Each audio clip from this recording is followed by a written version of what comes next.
하나님께서 우리에게 주시는 말씀 요한복음 20장 11절에서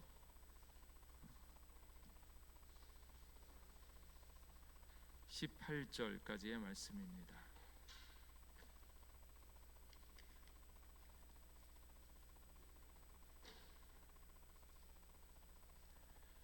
요한복음 20장 11절에서 18절까지의 말씀입니다. 한 절씩 교독하겠습니다. 마리아는 무덤 밖에 서서 울고 있더니 울면서 구부려 무덤 안을 들여다보니 흰옷 입은 두 천사가 예수의 시체에 누웠던 곳에 하나는 머리편에 하나는 발편에 앉았더라. 천사들이 이르되 여자여 어찌하여 우느냐 이르되 사람들이 내 주님을 옮겨다가 어디 두었는지 내가 알지 못함이니이다. 이 말을 하고 뒤로 돌이켜 예수께서 서 계신 것을 보았으나 예수이신 줄은 알지 못하더라. 예수께서 이르시되 여자여 어찌하여 울며 누구를 찾느냐 하시니 마리아는 그가 동산지기인 줄 알고 이르되 주여 당신이 옮겼거든 어디 두었는지 내게 이르소서 그리하면 내가 가져가리이다. 예수께서 마리아야 하시거늘 마리아야 돌이켜 히브리 말로 라보니 하니 이는 선생님이라는 말이라. 예수께서 이르시되 나를 붙들지 말라. 내가 아직 아버지께로 올라가지 아니하였노라. 너는 내 형제들에게 가서 이르되 내가 내 아버지 곧 너희 아버지 내 하나님 곧 너희 하나님께로 올라간다 하라 하시니 막달라 마리아가 가서 제자들에게 내가 주를 보았다 하고 또 주께서 자기에게 이렇게 말씀하셨다 이르니라. 아멘. 다들 잘 지내셨나요? 조금은 또 금요일 저녁이니까 좀 피곤도 하고 그럴 텐데 하나님께 또 나아가서 말씀을 들을 때 우리 영혼에 우리의 영에 새 힘이 솟아나게 되어지기를 주님의 이름으로 축복합니다. 또 기도할 때 오랫동안 기도해오던 문제들도 하나씩 풀려지어지는 역사가 나타나기를 주님의 이름으로 축복합니다. 오늘 말씀 제목은 최초의 그리스도인. 최초의 그리스도인이 누굴까요? 막달라 마리아 이렇게 이야기를 합니다. 지금까지 저희들이 공부해 온 것은 예수님께서 뭐가 되어 주신다? 답이 되어 주신다. 예수님께서 답이신 것을 믿으십니까? 그럼 문제는 뭐예요? 문제는 뭔가? 내 삶에 여러 가지 일들과 문제들이 많이 있죠. 근데 답이라고 이야기하려고 하면 여러분의 삶에 궁금한 것이나 어려운 것들, 해결되어지지 않은 그 모든 것들이 문제인 줄을 알고 예수님의 답으로 해결해 나갈 수 있기를 축복합니다. 근데 많은 분들이 어떤 문제는 이렇게 문제에 답을 대입하는데 어떤 문제는 아예 묻지도 않아요. 어떤 문제가 그렇습니까? 천국 가는 문제, 예수님. 또 마음의 평안을 얻는 길, 예수님. 또 뭐가 있나요? 어떤 경우에 예수님을 답으로 하니까 해결되어지던가요?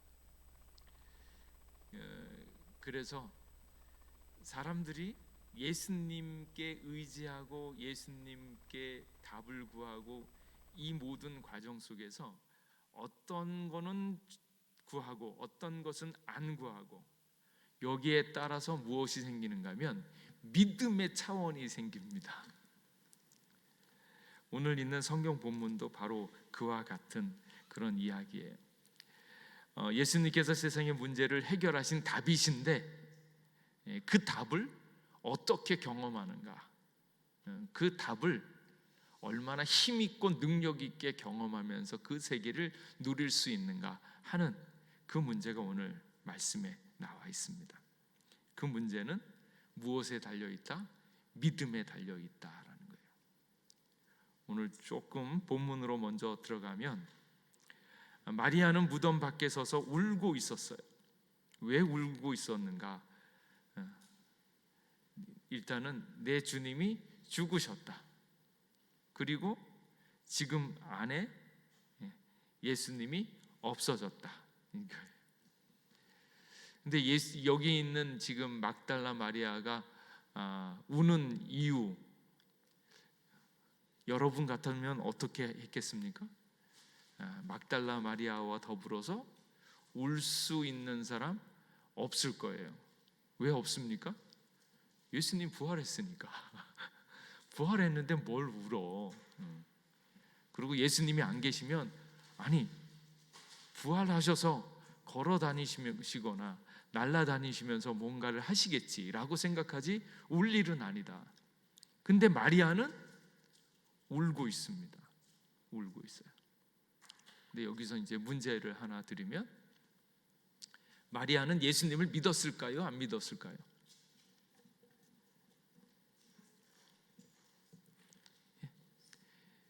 막달라 마리아는 예수님을 믿었을까요? 안 믿었을까요?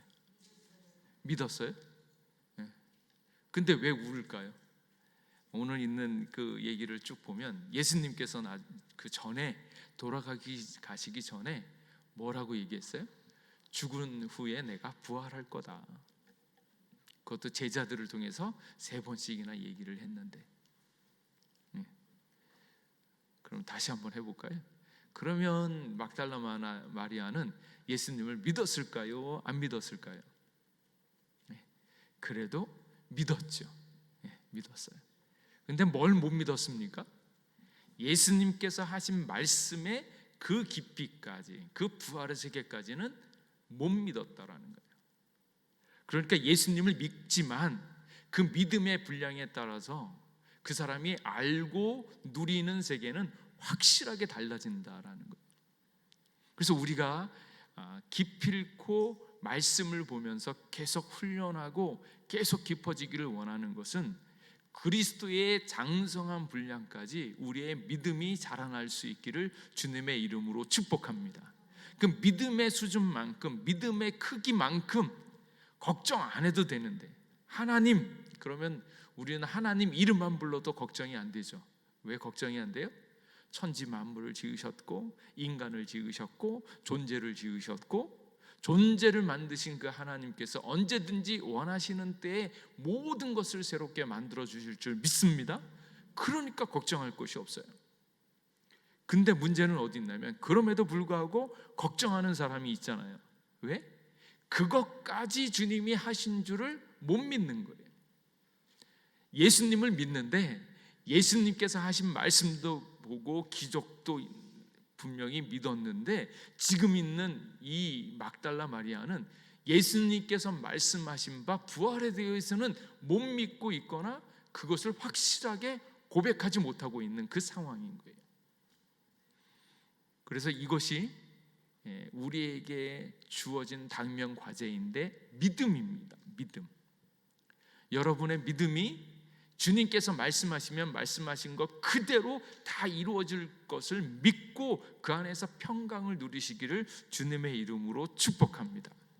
그래서 오늘 있는 이 가장 기초적인 전제가 무엇인가 하면, 기독교 신앙은 불가능하고도 합리적인 것이다. 기독교 신앙은 불가능하고 impossible, 이게 참 불가능하다. 그렇지만 합리적이다. 근데 이거 둘 다가 안 되는 사람이잖아요. 또 우리는 어떻습니까? 한국적인 상황에서 성도님들은 아니 믿음은 가능한 것 같아. 그런데 기독교가 합리적인가? 그건 안 합리적인 것 같아. 이렇게 생각하시는 분들이 많아요. 근데 가능하기도 하고 불가능하기도 하고 합리적이기도 하고 안 합리적이기도 하고, 이게 다 이제 왔다 갔다 하는데 기본적인 특성은 불가능하고도 합리적이다. 우리는 예수님을 잘 믿으니까 믿음이 너무너무 가능한 것 같지만 안 믿는 자들에게는 예수님을 믿는 게 너무너무 힘든 불가능한 그런 현실이고요. 그런데 또 모두에게 믿음이 불가능한 것은 아니지만 우리의 망가진 그리고 도덕적인 영적 감수성의 상태로는 믿음이라는 것을 가질 수 없다라는 거예요.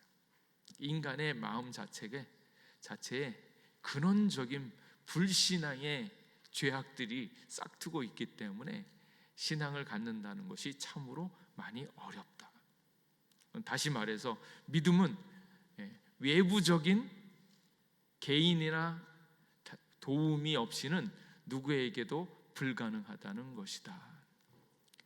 우리가 태어나면서부터 그냥 믿음이 바로 있으면 얼마나 좋을까요? 근데 태어나면서부터 여러분에게 있는 믿음은 뭔가요? 엄마가 있다는 확신은 있죠. 나도 모르게 참 그러고 보면 이 땅에 태어난 사람들 참 대단해요. 아니 태어나자마자 밥 해먹고 태어나자마자 돈 벌고 이러면 좋은데 태어날 때 자기가 자기 밥 챙겨 먹는 인간이 하나도 없잖아요. 근데 뭔 용기를 가지고 태어났을까? 태어나면서 누군가의 도움을 받거나 누군가 자기를 먹여주고 입혀줄 것을 강건하게 믿으니까 이 땅에 태어났잖아요. 그리고 수고도 안 하고 애도 안 썼는데 그 어린 아기를 젖 먹여 입혀줘 뭐 이렇게 하면서 귀엽고 길러내잖아요. 근데 하나님이 한 존재를 만들 때 그렇게 다 자라날 수 있을 만큼 또 먹고 살 만큼 하나님이 다 마련해 주신 것을 믿으시기 바랍니다. 지금도 여러분도 나는 어떻게 되지? 굶어 죽나? 나이 들어서 막 이렇게 생각할 것이 아닌 것이 그럼에도 불구하고 하나님이 반드시 살아갈 수 있는 모든 것들을 마련해 주신 줄 믿습니다. 그래서 염려하지 마세요. 그러니까 태어날 때 이렇게 엄마가 있을 거라고 하는 믿음으로 살아갈 수밖에 없다라는 그런 상황에 태어나지만 스스로 하나님을 딱 고백하고 나오는 사람이 없더라. 자기 자신이 전부인 것처럼 생각하면서 그러면서 하나님을 거부하는 인생들이 너무 많고요. 그러다가 어떻게 믿음을 갖게 되어집니까? 누군가 와서 복음을 전하고 누군가 와서 이야기를 했을 때 그 이야기를 통해서 그리고 그 이야기를 듣는데 그게 또 웬일인지 믿어져요. 그 믿음이 어디서 왔는지 모르는데 그게 너무나 믿어진다. 그래서 그 믿음이라고 하는 것, 그것은 외부에서 주어진 그런 특성이 있다라는 거고요. 그래서 이 믿음, 여러분에게 있는 그 믿음이 어디서부터 시작되어졌는지, 어떻게 하면 크게 되어지는지, 그리고 어떻게 하면 점점 더 큰 믿음을 갖게 되어지는지에 대해서 중요하게 생각하면서 믿음을 키워나갈 수 있기를 간절히 원합니다. 근데 이제 제가 믿음을 쭉 생각해 보니까 예수님을 확실하게 완벽하게 믿었다 라는 생각을 하면 퍼센테이지로 하면 몇 퍼센트 믿는 것 같으세요? 예수님을 믿으면 몇 퍼센트? 나는 조그만 1%도 실수 없이 그냥 100% 완벽하게 믿는다 이런 사람 있으세요? 근데 어떤 한 분이 그런 얘기를 하는 거예요. 믿음은 51대 49이다. 교회를 올까 말까 집에 있으면 편한데 그래도 말씀을 보려면 교회에 나가야 될 것 같고 근데 뭐 교회 안 나가도 벼락 맞아 죽을 건 아닌 것 같고 또 좀 지나면 온라인으로 방송이 되어지면 그것도 봐도 되고 그러니까 오늘은 힘든데 나가지 말까? 이렇게 생각이 들다가 그래도 안 나가는 것보다는 나가는 게 훨씬 더 은혜가 있어. 훨씬 더 감격이 있어. 또 오늘 특별히 주님께서 말씀하여 주신 그 기쁨을 어떻게 알게 될까? 그래도 나가는 게 낫지 않을까? 요 생각이 왔다 갔다 하는 거예요. 그런데 믿고 딱 나오는 그 퍼센테이지로 보면 50으로 봤을 때 50%보다 조금 더 많으면 딱 보면 51대 49 둘 다 괜찮은 것 같은데 51인 경우에는 뭐 합니까? 아, 이거다 이러고 믿고 나오는 거예요. 그러니까 우리가 지금 예수님을 믿을 때 나는 두 쪽이 나도 무조건 예수님이야 100%야 이러지 않고요. 예수님을 믿는 것이 안 믿는 것보다 훨씬 더 낫지 않을까? 그렇게 내가 태어난 것이 예수님 아니면 어떻게 태어났고 예수님이 날 붙잡지 않으면 어떻게 될까? 이러니까 51대 49로 확정을 지어버리는, 믿음을 가질 때 100% 확실한 증거와 확실한 근거가 있어서 하는 것이 아니고 내 안에서 이러냐 저러냐 이렇게 하다가 그 중에서 예수님을 믿어야 되는 이유가 조금 더 많을 때 정하게 되어지는 것은 아닌가. 그래서 오늘을 살아가고 있는 성도님들이 대부분 뭐 합니까? 믿음이 어떻게 자라는가? 아침서부터 큐티하고 말씀을 본 사람은 그래 주님이 날 돌봐 주셔. 거기에 이제 마음이 끌리니까 주님을 따라가는 거고. 근데 아침에 큐티 안 하고 TV 보고 방송 보고 딱 방송 보니까 경제가 너무너무 어렵다. 이렇게 힘들고 어려운 세상을 어떻게 살아가냐. 조금이라도 돈을 벌어야지 살아가지. 이런 얘기를 들으면 아, 이게 아무래도 내가 그 일을 해야 될 것 같아. 조금이라도 더 뭔가를 해야겠다. 그 생각이 조금 더 들어오면 어떻게 합니까? 하나님의 말씀보다 내 좋아하는 걸로 이렇게 가게 되어지는 거예요. 그러니까 지금 우리의 상황이 말씀을 얼만큼 많이 보느냐, 주님의 세계에 얼마 많이 들어와 있느냐, 세상에 있는 이야기보다 이것이 50일로 조금 더 많을 때는 나는 주님 편이야 이러고 갈 확률이 점점 많아지는 이 과정적인 과도기적 믿음에 있다라는 거예요. 어떤 때는 믿음이 좋아가지고 막 올라가는 것 같지만 어떤 순간에는 말씀보다 세상의 이야기를 더 많이 들을 때는 근심과 걱정이 막 올려오고 있는 이 믿음이라는 세계. 근데 그 믿음이 어떻게 만들어지고 어떻게 성장하고 있는가 하는 것들을 잘 보는 거예요. 그래서 믿음이 이렇게 한계를 가지고 있는 거예요. 어떤 상황에는 이게 되어지는데 어떤 상황에는 이게 안 되어지고. 지금 마리아가 딱 그 상황입니다. 예수님께서 하신 거 다 아는 것 같아요. 다 믿는 것 같아요. 근데 본인이 그 세계는 모르는데 그 세계는 뭔가 하면 부활의 세계, 예수님께서 어떻게 일어났는지에 대한 세계는 모르고 있고 예수님은 믿는 것 같지만 예수님이 말씀하신 그 세계는 아직도 못 믿고 있는 이 과정 속에 있다라는 거예요. 저는 예수님을 믿는 여러분이 예수님께서 하신 말씀, 이 나라와 천국에 올라가서 그 끝내 승리하는 예수님의 그 놀라운 세계를 확실하게 믿고 평안하고 그 세계를 누리면서 증거할 수 있기를 주님의 이름으로 축복합니다. 예수님을 믿지 않으면 지옥 뿌리고 썩어져 죽을 수밖에 없는 그런 인생들이 있다라는 걸 알면 그 세계를 확실하게 믿으면 옆에 있는 사람 그렇게 내버려 둘 수가 없다라는 거예요. 그러니까 믿음의 크기와 믿음의 실제를 얼마만큼 경험하느냐에 대해서 그가 말하는 것, 그가 보여지는 것이 달라진다라는 거예요. 그래서 이 믿음이라고 하는 것, 예수님께서 죽으시고 부활하실 것을 미리 제자들에게 말씀하셨는데, 그리고 그 주장은 많은 사람들이 다 알고 있었어요. 그 적들이 무덤에 경비병을 세웠을 만큼 널리 알려진 거예요. 근데 이런 예고에도 불구하고 마리아는 예수님의 그 무덤에 돌이 옮겨져 있자 예수님이 살아나실 것에 대한 생각은 조금도 못하는 거예요. 그러니까 빈 무덤을 보고 그 자리에 앉아서 울고 있는 마리아. 여러분이 이 마리아를 보면 뭐라고 하시겠어요?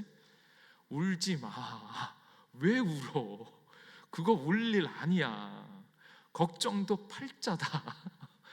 아니, 예수님이 말씀하셨잖아. 미리 말씀했는데 왜 그걸 못 믿어? 그게 왜 못 봐? 심지어는 뭐예요? 예수님이 나타나셔서 거기에 이제 묻잖아요. 얘기를 하잖아요. 예수님이 나타났는데도 못 알아보고 있는, 그게 그런 세계인지도 모르고 그냥 동산지기로 알고, 당신이 옮겼으면 예수님 제자리에 좀 갖다 놓으세요. 그러니까 마리아가 지금 찾고 있는 건 무슨 하나님이에요? 죽으신 하나님, 죽음을 해결하지 못하고 있는 예수님을, 시체인 예수님을 찾고 있으니까. 그게 거기 없잖아요. 우리가 확실하게 믿고 있는 기독교, 우리가 확실하게 알고 있는 예수님은 그런 하나님 아니라니까요. 그러니까 오늘을 살아가고 있는 많은 성도님들이 여전히 교회에 와서 예수님을 붙잡으면서 뭘 바래요? 세상에 있는 성공, 사람들로부터 자기가 유명해지는 거, 권세를 갖는 거, 돈 많이 버는 거, 이 땅에서 좋은 것. 근데 그것을 하나님의 본래적 모습이 아니라는 거예요. 근데 그걸 찾고 있으니까 못 찾죠. 그게 보이지도 않고, 그러니까 보이지도 않으니까 기어코 뭘 합니까? 자기 힘, 자기의 능력으로 그걸 하려고 발버둥 치고 있는 교회가 아닌 그런 모습을 그대로 가지고 있다라는 거예요. 그래서 여기서 지금 있는 이 믿음은 예수님의 본래적 모습을 발견하고 그 세계까지 분명히 받아들일 수 있는 믿음으로. 그래서 그 믿음이 자라나려면 어떻게 해야 하는가? 세상의 의견들을 보면 신을 믿는 믿음이 하나님에 대한 두려움 때문에 하나님을 찾지만 그것 때문에 오히려 불안하게 되어진다라고 이야기를 합니다. 근데 이 사람들이 예수님에 대한 이야기를 들을 때 예수님의 이야기가 증거가 확실한 역사적 사실인 것들에 대해서 고백하는 것이 아니라 자기가 가지고 있는 편견에 의해서 사람들의 심리와 사람들의 마음에 스스로 생각해서 하나님을 만들어내고 하나님이 그러한 하나님일 거라고 자꾸 이야기할 거라고 추측을 하고 있는 거예요. 그런데 예수님의 사건, 그 부활의 사건, 죽으심과 부활의 사건들은 명백한 역사적 사실인 것을 믿으시기 바랍니다. 그리고 그것에 대해서 믿음이라고 이야기하는 것, 그 안에는 이것이 역사적 사실로 증거가 많다라는 거예요. 그래서 여기 있는 세상 사람들은 단지 증거가 없어서 못 믿겠어 이렇게 이야기를 하지만 실제적인 학자들과 많은 부활의 증인들은 그것에 대한 증거가 명확하게 있었다는 거예요. 오늘날 법정에서 판결을 하려고 할 때 뭘 필요로 합니까? 증거를 필요로 하잖아요. 그 증거는 뭐가 있어요? 요즘에는 CCTV나 그리고 영상 뭐 이렇게 보잖아요. 근데 이제 그거 들이밀어도 요즘엔 뭐라 그래? 그거 조작됐다 그러는 거예요. 조작됐다. 근데 뭐 그런 영상, CCTV 이런 자료가 없었을 때는 그 이전에는 뭐가 있었어요? 어떤 일이 사실로 증명되어지기에는 뭐가 있습니까? 증인이 있으면 되잖아요. 증인이요. 근데 그 증인이 사실 실제적인 증인인가 아닌가? 근데 기독교의 예수님의 부활에 대한 것들은 그 증거 때문에 무슨 일이 있었냐면 수많은 사람들이 목숨을 걸고 그게 사실이라고 얘기하고 그 일에 자기의 목숨을 걸었던 수많은 실제적 증인들이 있었다는 거예요. 그리고 이제 기독교 변증학이라고 이야기를 하면 우리는 제가 이제 미국에 가서 공부하러 갔을 때 이제 그런 생각을 했어요. 변증학을 하는, 제가 공부하러 갔던 그 리버티라고 하는 학교가 변증학이 아주 유명한 학교예요. 그래가지고 변증학이면 불교 문제, 뭐 유교 문제, 아니면 이슬람 문제, 그러면 거기에 대해서 기독교가 얼마나 진리인가 하는 것들을 잘 설복하고 잘 설명하면서 그들을 진리로 인도할 수 있는 그런 기술을 배울 거라고 생각을 했거든요. 가서 이제 이야기를 하면 변증에 대한 이야기를 할 때 불교는 이런 거고 이런 거고 이런 거고, 그런데 기독교는 이것이 아니라 살아있는 진리로서 이것이 선포되어졌을 때 분명히 불교보다는 기독교가 탁월한 거다라는 식의 접근을 가지고 얘기를 하니까, 변증학으로 잘 알려진 이 리버티에 있는 교수님이 불교를 저보다도 잘 모르는 거예요.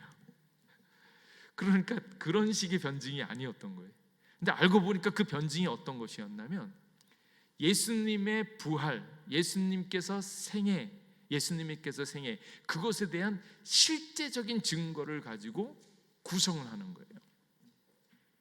그러니까 그때의 변증은 누군가 말로 잘 싸우는 게 아니라 실제로 있었던 팩트와 증인들이 얼마만큼 잘 구비되어져 있는가 하는 것들로 분명하게 역사적이고 과학적인 사실로서 부활의 사건들을 설명하는 겁니다. 근데 그 작업이 되어져 있는 거예요. 그러니까 기독교 안에는 예수님의 부활에 대한 증거들이 확실하게 있다라는 거예요. 근데 우리는 이제 사실 그런 것에 별로 관심이 없죠. 왜냐하면 믿음이 너무 좋아서 그런 거 없어도 너무 잘 믿어. 근데 기독교의 믿음은 과학적이면서 분명한 증거들이 있다라는 거예요. 그래서 합리적이다라는 거예요. 안 믿는 사람들은 자기가 객관적으로 접근을 하면 기독교의 분명한 증거들에 대해서 무시할 수가 없습니다. 그래서 그 증거 때문에 기독교는 합리적이다라고 얘기하는 거예요. 그래서 합리적일 수밖에 없는 하나님께서 만들어 놓으신 증거들이 있다라는 거예요. 그래서 기독교는 합리성이 있다라는 거예요. 근데 그럼에도 불구하고 이 사람들은 믿지 않아요. 세상 사람들은. 왜 안 믿는가? 자신들이 가지고 있는 편견이 층층이 쌓여 있어서 진실되고 공평하고 증거까지도 분명한 이 거룩한 신 예수님에 대해서 저항을 하고 있기 때문이에요. 그러니까 그 사람들이 못 믿겠다라고 얘기하는 것은 증거가 없어서 못 믿는다라고 하기는 하지만 결코 증거가 없기 때문이 아니다라는 사실이에요. 그래서 사람들은 기독교의 주장이 옳은지 그른지 결정해야 할 때 틀리다라고 하는, 없을 거라고 한다라는 것에 기득권을 주고 거기에 치우친 마음으로 기독교를 보고 있다. 그러니까 기독교의 객관적인 진리들, 객관적인 증거들에 대해서 접근할 수가 없습니다. 그 남편들이 이제 가끔은 얘기를 하잖아요. 이렇게 와서 기독교는 왜 이래? 막 이렇게 막 얘기하면 그 얘기의 상당수 대부분은 뭐예요? 틀리지 않아요. 맞아요. 근데 그거를 진짜로 알게 되어지는 객관적인 증거를 들어서 조목조목 따지게 되어지면, 예수님은 맞는데 예수님을 믿고 있는 사람들이 온전하지 않은 사람들 때문에 가끔 틀린 것처럼 보여지지, 온전한 그리스도인들은 뭐예요? 예수님 때문에 목숨을 걸고 예수님 때문에 자기의 생애를 다 걸었던 그 일들을 생각해 보면 예수님께서 분명히 진리다라는 사실을 보일 수 있다라는 거예요. 그래서 예수님은 객관적이고 합리적이다.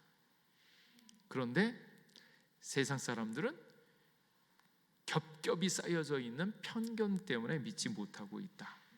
그래서 이것을 어떻게 극복할 것인가? 이런 이들에게 얘기할 것은 무엇인가 하면, 인간들이 가지고 있는 마음 자체에 믿음이 있는데 그 믿음은 불신이라고 하는 믿음이 있다라는 거예요. 기독교인들은 믿음이 있어서 잘 믿지만 이 사람들은 아닐 거라고 하는 그 불신을 믿고 있기 때문에 그것을 못 믿고 있다라는 거예요. 그래서 객관적으로 합리적으로 접근을 사람들이 하지 못하기 때문에 한 번 더 객관적이고 증거가 있는 합리적인 기독교를 찬찬히 바라봐야 된다. 그때 첫 번째로 주어지는 말이 무엇인가 하면, 당신의 의심을 의심해라 라는 거예요. 가끔 이제 신앙생활을 하다 보면 그러잖아요. 하나님이 어떻게 이럴 수 있어? 나는 열심히 했는데 내가 왜 이 고난을 당해야 돼? 나는 열심히 애를 썼는데 지금까지 착실하게 살아왔는데 왜 이 어려움이 나에게 와야 돼? 뭐 이런 질문들을 하잖아요. 그때 생각해 볼 것은 무엇입니까?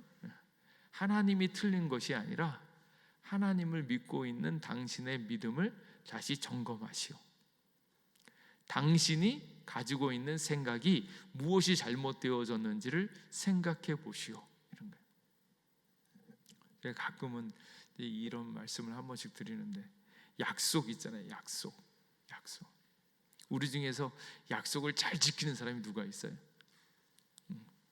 우리 천연경 집사님이 약속을 잘 지키나요? 천연경 집사님이 예배 시간에, 오늘 조금 늦었는데 정확하게 제 시간에 들어온다. 항상 그분은, 우리 천연경 집사님은 9시면 9시, 정확하게 9시에 반드시 온다. 그러니까 그거를 40년 50년 동안 그렇게 살아왔다 그러잖아요. 그런데 어느 날 갑자기 천영기 집사님이 15분을 늦었어요. 그러면 여러분은 어떻게 생각하겠습니까? 천영경 집사님을 믿지 못하겠다 이러겠습니까? 40년 동안 9시 정확하게 들어왔는데 오늘 딱 늦으면 뭐라 그래요?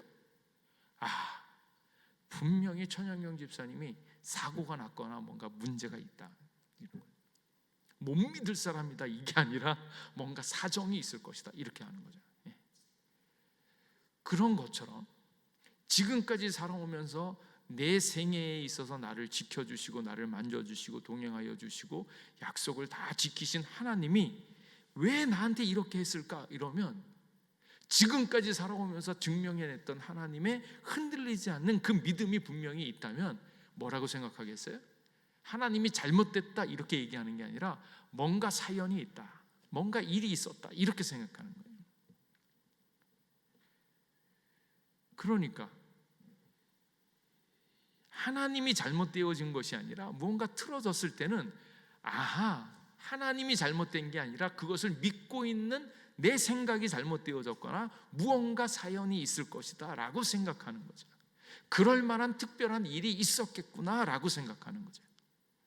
그러니까 하나님은 불변함시면서 진리이신 것을 믿으시기 바랍니다. 그리고 때로 그것을 내가 이해하지 못했을 때, 받아들여지지 못할 때는 그것을 받아들이지 못하고 있는 내 생각들을 다시 점검하면서 나의 의심을 의심해 봐야 된다는 거예요. 그래서 당신의 의심을 의심해라, 회의론을 회의해라. 왜 그것이 필요할까? 완전한 객관성이 당신에게 없음을 인정해야 하기 때문이다. 인간으로서 자기의 위치가 완전 무결하게 중립적 위치에 있을 수 없다라는 거예요. 그래서 불신자들의 온전하게 예수님에 대한 것들을 객관적이고 합리적으로 접근을 하면 예수님을 인정할 수밖에 없어요. 당신의 존재가 어디서 왔는데 당신의 삶의 모든 것들이 은혜로 지켜지고 있다는 것을 고백할 수밖에 없는데 어떻게 자기의 힘으로 살았다라고 얘기할 수 있는가?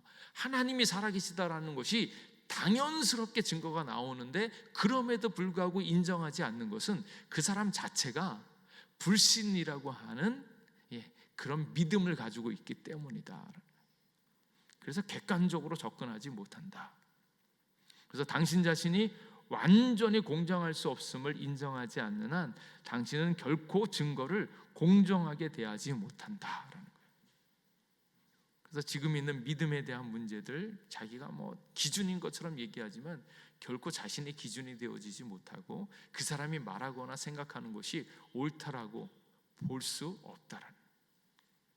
그렇다면 우리는 회의론 쪽으로, 다른 사람들이 다 회의론 쪽으로, 하나님이 없는 것 쪽으로 그렇게 속단하는데 그렇게 속단하지 말고 속도를 늦춰야 된다. 그 남편하고 예수님을 믿는 아내와 안 믿는 남편이 열심히 싸울 때 너무나 믿음이 확고하잖아요. 기독교적인 진리들에 대해서, 역사적 사실들에서 가서 직접 보고 그러면 분명히 이게 사실 증거가 있는데 그걸 보면서 맞네라고 굴복해야 되는데 안 그러잖아요.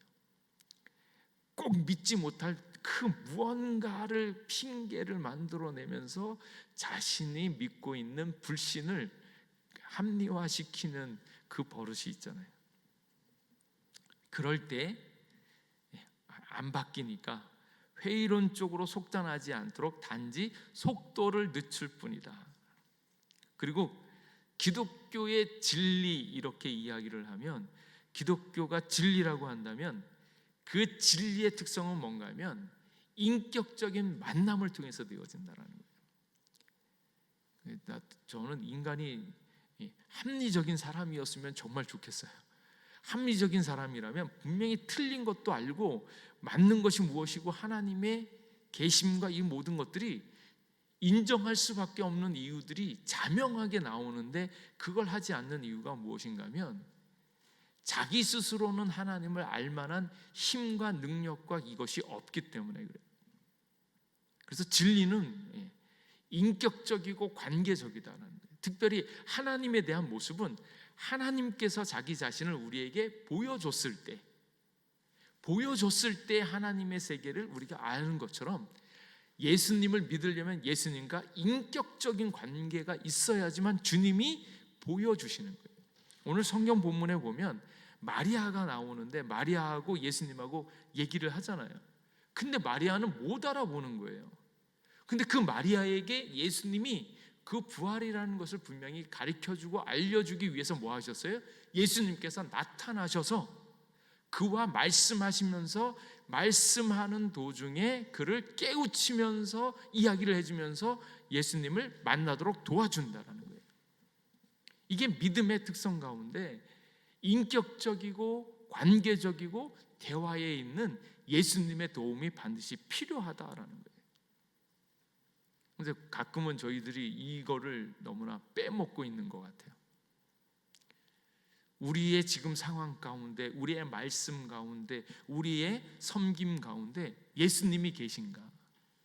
예수님이 일하도록 하시고 예수님이 말씀하시도록 하고 예수님이 말씀하실 때 그 음성에 귀를 기울이면서 그 예수님의 도움으로 말미암아서 우리의 믿음이 자라나는 것을 믿으시기 바랍니다.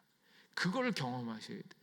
근데 많은 사람들은 일은 하는데, 심지어는 교회의 일, 하나님의 일을 하는데 예수님과 동행하거나 예수님과 관계를 맺지 않고 일을 하니까 무너질 수밖에 없는 거고 자기 의의를 쌓을 수밖에 없는 거예요.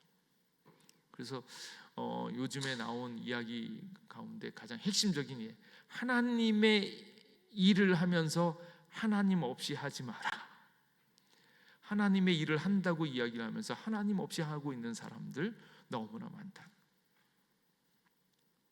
그래서 지금 있는 첫 번째는 회의론 쪽으로 속단하지 않도록 속도를 늦추되, 두 번째는 진리를 배우려고 할 때 하나님과 인격적인 만남과 그 도우심이 필요하다.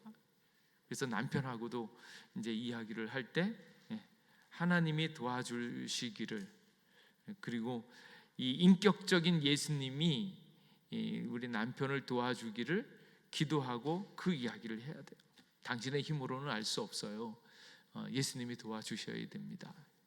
그것이 객관적인 진리만으로, 증거만으로 되어지는 것이 아닙니다. 이렇게 이야기를 하는 거예요.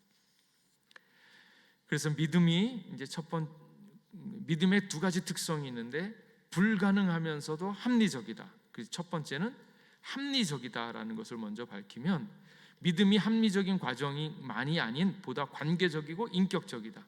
기독교 신앙은 이성을 훌쩍 뛰어넘지만 결코 이성에 못 미치는 게 아니다. 증거에 기초한 믿음이다. 이성을 훨씬 더 뛰어넘지만 이성에 못 미치는 게 아닙니다. 이성을 충족시키되 이성 그 이상으로 넘어가는 거예요. 요거는 또 뭐하고 얘기를 할 수 있어요? 예수 그리스도를 믿는 믿음과 생활은 상식적이다. 충분히 상식적인데 상식을 뛰어넘는다. 몰상식이 아니고 상식 이하가 아닙니다. 상식이 있지만 상식을 뛰어넘는 예수님의 사랑을 이야기하는 것이지, 그래서 이성적이고 합리적인 것까지 충분히 포함하고 있다라는 거예요. 그래서 믿음의 근거의 명확성 차원에서 합리적인 것은 부활이 실제적으로 일어난 사건이기 때문에 그렇습니다. 근데 그 당시에 이제 부활의 믿음에 대한 근거가 부활에 있는데 그 부활에 대한 이야기들이 쭉 나와 있습니다. 그래서 최초의 목격자는 누구인가? 부활의 최초의 목격자는 막달라 마리아였다. 그 1세기 있을 때 부활이라고 하는 것은 누구도 생각하지 못했던 일이다. 1세기의 유대인들에게 예수님의 부활은 상상할 수도 없는 그런 개념이었다. 또 가끔은 이제 유대인들 중에서 의인의 부활이 종말 때에 나타날 것이라고 이해를 했다라는 거예요. 간혹 유대교에서 의인들이 부활하는 거, 뭐 예를 들어서 뭐 모세나 엘리야 이런 사람들이 주님께서 다시 오시는 그때가 되어지면 다시 살아날 수 있다라는 것을 간혹 믿었지만 그 종말의 때가 아니라 역사의 한중간에서 이렇게 예수님이 살아나는 것에 대해서는 그 누구도 생각하지 못했다는 거예요. 그러니까 막달라 마리아가 예수님은 믿었지만 이 부활의 건까지는 아직 믿음이 닿지 않는 그런 상태였다라는 것을 알 수 있죠. 그런데 그 부활의 첫 번째 목격자로서 누가 나타나는가? 막달라 마리아입니다. 근데 이 막달라 마리아가 흔들 수 없는 역사의 실제성을 나타낸다. 왜 그런가?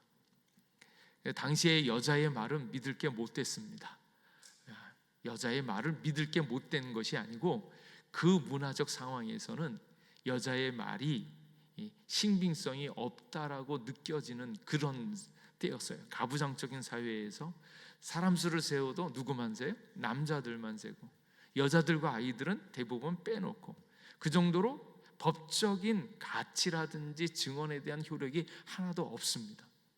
근데 신기하게도 마태, 마가, 누가, 요한 모든 복음서에 부활에 대한 첫 번째 이야기를 할 때 막달라 마리아가 항상 나와요. 그러니까 이게 만약에 부활에 대한 복음서에 있는 것들이 픽션이라든지 만들어낸 얘기라고 한다면 미쳤는가? 왜 여자의 이야기를 썼겠는가? 여자의 얘기를 썼다가는 대부분 반격을 당할 게 분명한데 이게 이렇게 만들어낼 수가 없는데 굳이 여자를 넣은 것은 이게 역사적 사실이기 때문이다라는 거예요. 부인할 수 없는 역사적 사실이기 때문에 이것을 쓸 수밖에 없는 그런 현상이라는 거예요. 그래서 최초의 목격자 막달라 마리아, 이것에 대한 기록은 실제 사건이라는 뜻이다. 다른 동기나 그럴 만한 이유가 없다라는 거예요. 그리고 이제 거기에 참고 서적으로 N.T. 라이트의 톰 라이트라는 사람이 쓴 하나님의 아들의 부활이라고 하는 책, 그 책에 보면 예수님의 죽음과 부활의 증거들을 잘 정리해 놨다라는 거예요. 그 이야기만 잘 봐도 믿음이 한 단계 더 많이 생긴다라는 거예요. 왜냐하면 명확한 증거들이기 때문에. 그래서 역사적 그 부활은 실제적이면서 과학적이다라는 것까지 알 수 있습니다. 그런데 이렇게 합리적이고 증거가 넘치는데도 누구는 어때요? 못 믿는 거예요. 오늘날 이것에 대해서 정리를 하고 많은 사람들이 이것에 대해서 확실하게 이야기를 합니다. 그리고 그 부활에 대한 것들이 증인들이 있잖아요. 12제자와 여러 500여 형제들이 예수님이 살아나신 걸 다 보고 그것에 대해서 고백을 하고, 그리고 그것을 믿고 있는 사람들이 정말 천국에 대한 소망으로 자기의 생애를 다 드리면서 십자가를 지면서 죽어가는 그 삶을 그대로 보여주는 증인의 삶을 살았는데, 그럼에도 불구하고 안 믿는 사람들이 있더라. 왜 그런가?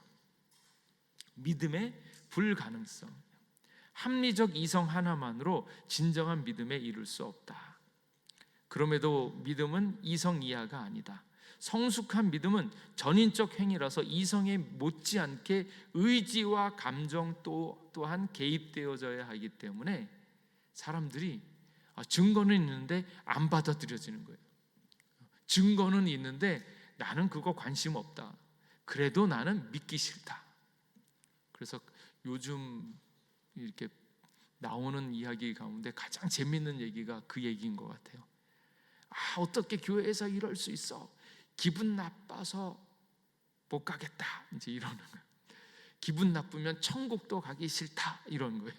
분명히 천국이 있는데 기분이 나쁘고 감정이 상하면 천국도 가기 싫다 이렇게 얘기를 한다는 사람들이 있어요. 근데 그거는 정말로 천국이 뭔지 몰라서 그런 거고, 천국에 못 들어가면 얼마나 끔찍하고 아픈지에 대한 생각이 없는 거죠.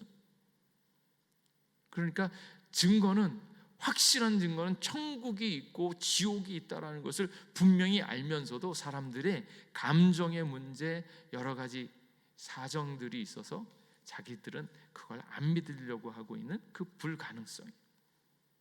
그래서 현대인들이 또 하는 말은 객관적 진리란 없다. 그 객관적 진리가 없다라는 말은 또 왜 맞는 거야? 객관적 진리가 없다라고 생각하고 있는 그 사람의 말은 맞는 것일까? 그것 또한 맞지 않죠. 그리고 그것이 맞는가 틀리는가라고 이야기를 나누면 명확한 기준이 있어야 되는데 그 기준은 이 세상에 있는 모든 것에 기준이 없다 그러면 할 말이 없는 거예요. 그러니까 사람들이 착하게 살아야 된다, 착하게 안 살아도 된다, 이 얘기를 할 때 그 착하다는 개념은 뭔가? 그리고 너 온전하게 살아야 된다라고 이야기하고 있는 그 기준은 뭔가? 절대 기준이 있다라는 거예요. 인생을 만들고 인생을 운행하는 절대 기준이 있는데 그 기준에 하나님이 계신 것을 알아야 되는데 이 사람들은 그것조차도 거부하는 거예요. 그래서 믿음은 이성적인 접근으로 해서 당연하게 생기는 것이 아니다. 기독교를 믿되 재미있고 실용적이고 당신에게 맞아서가 아니라 진리이기 때문에 믿어야 된다. 그리고 진리가 아니면 결국 실용성도 없고 누구에게도 맞지 않는다. 그래서 처음에 있는 많은 사람들은 기독교에 대한 거부감, 예수님에 대한 거부감 때문에 자꾸 이렇게 제껴 놓으려고 하는데 그것을 제끼지 말고 찬찬히 하나님께로 나아올 수 있도록 그 길들을 참고 기다려줘야 됩니다. 그래서 이 믿음이라는 것이 불가능합니다. 아무리 좋게 해주고 막 이야기를 착한 일도 많이 하고 섬기기도 잘 섬기고 좋은 건 막 해줬는데도 믿음이 생기는가? 그건 또 다른 문제인 것 같아요. 그래서 그리스도를 믿는 믿음은 불가능하고도 합리적이다. 이제 이런 논거가 나오는 거예요. 그러면 그 믿음이 어떻게 생기는가? 전적인 은혜로 생긴다는 거예요. 전적인 은혜. 하나님이 그에게 다가오셔서 그에게 말씀하여 주시고 움직이게 하고 있는 하나님의 은혜로 말미암아서 믿음이 생긴다라는 것을 이야기합니다. 그래서 부활하신 그리스도를 만난 최초의 그리스도인은 마리아뿐이었다. 하나님이 그녀를 택했다는 거예요. 근데 왜 하필 마리아를 택했는가?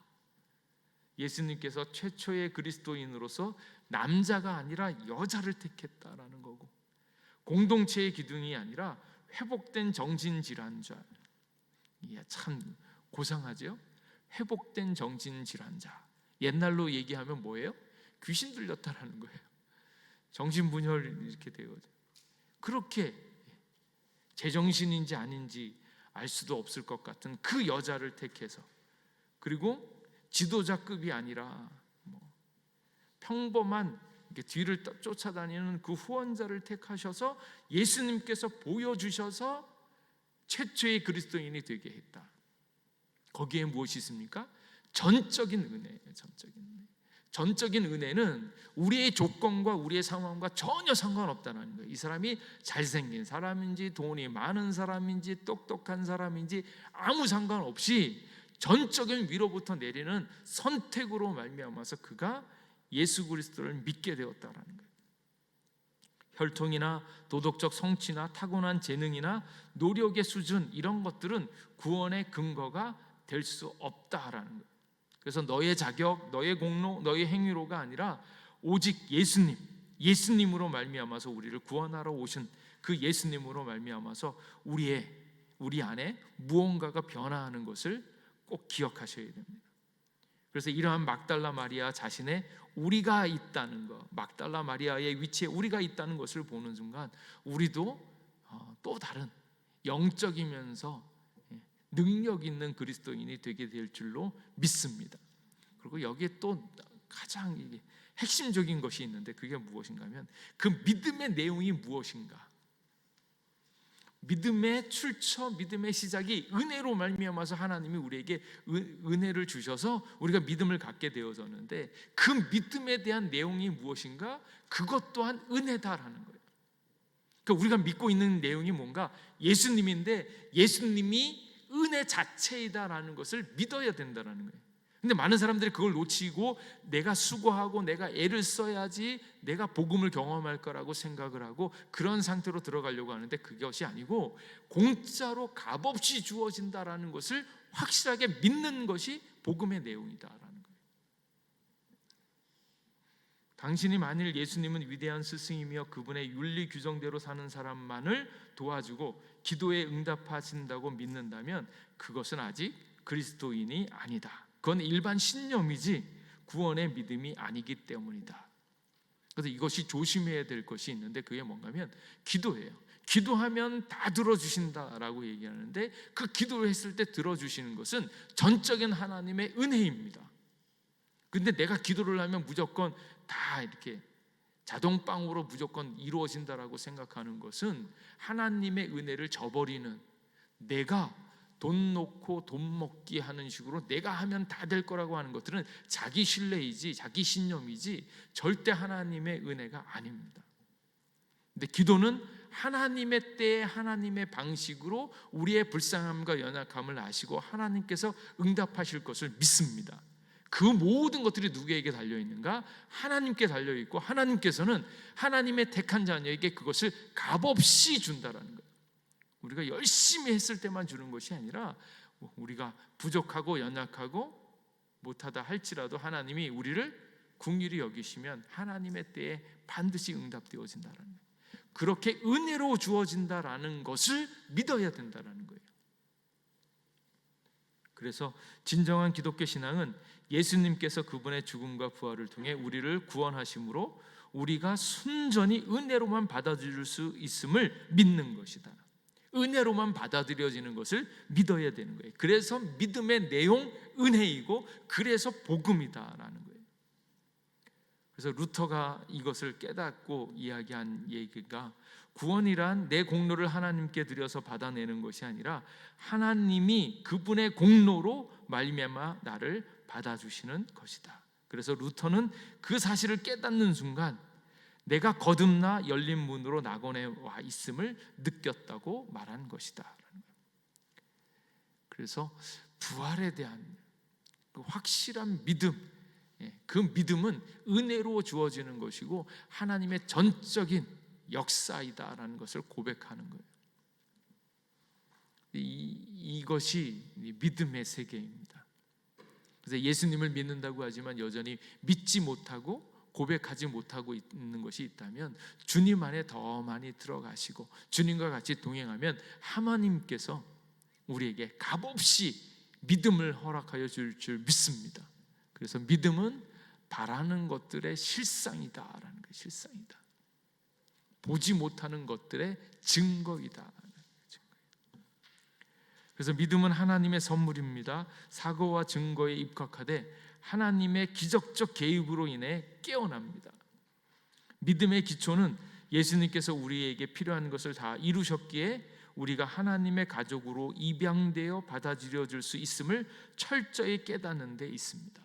그래서 우리를 이렇게 그대로 불러주시고 선택하여 주신 하나님의 은혜에 감사할 수 있기를 바랍니다. 하나님이 여러분을 택하셨어요.